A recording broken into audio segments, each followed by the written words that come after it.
Hi there, I'm Paul Camilleri, and my friend Lauren Smith from Hope is Alive has asked me to share a faithful story, a story of God's faithfulness to me to give you hope and encourage you.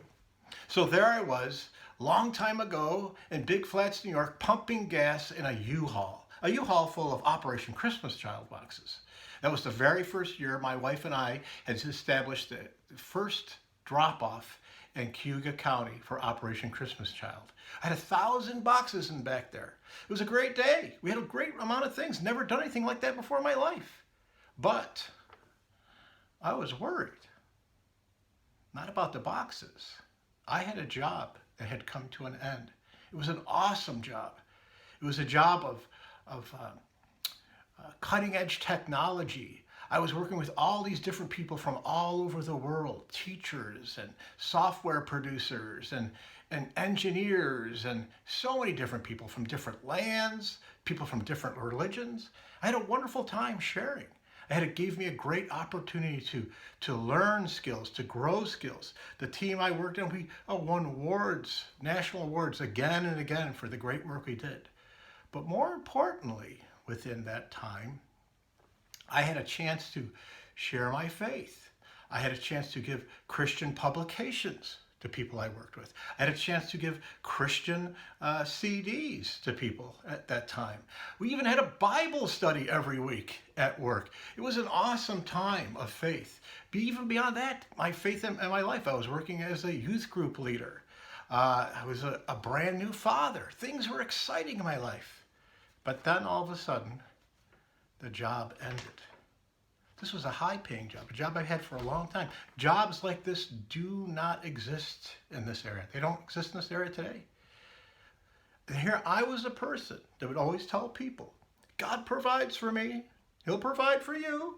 It'll be awesome. Everything's okay. God will provide. But all of a sudden, boom, the job was done. And I was worried. Everything I had talked about before disappeared. So there I was in Big Flats pumping gas, finished the job, dropped off the boxes, came home, thinking about it, worrying about it all the way home. And then there was a phone call.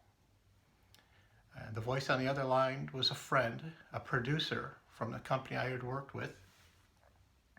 And she said, the company is going to stay open with a skeleton crew.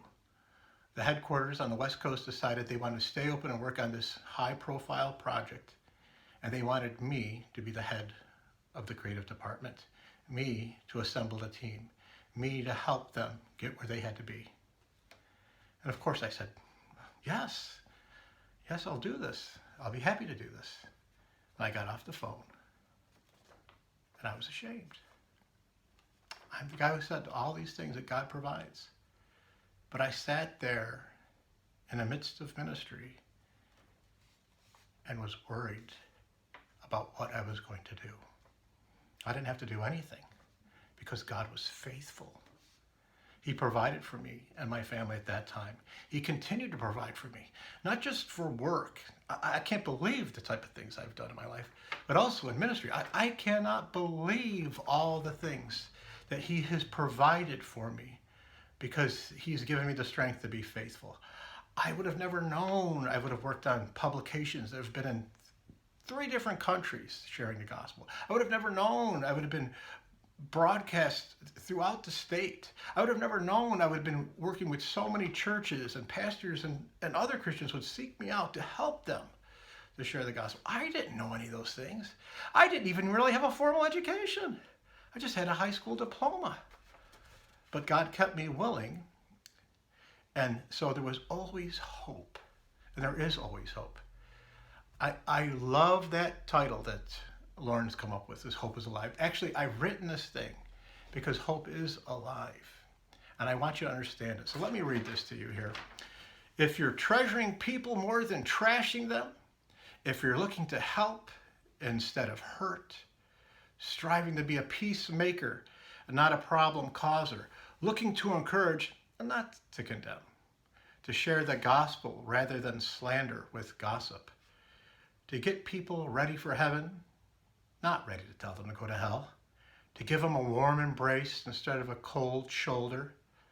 If your heart chooses Christ over chaos, then hope is alive because Christ is alive and he's living in you to do something wonderful in your life and the lives of others around you. I hope you found this encouraging. Thanks for watching. Take care.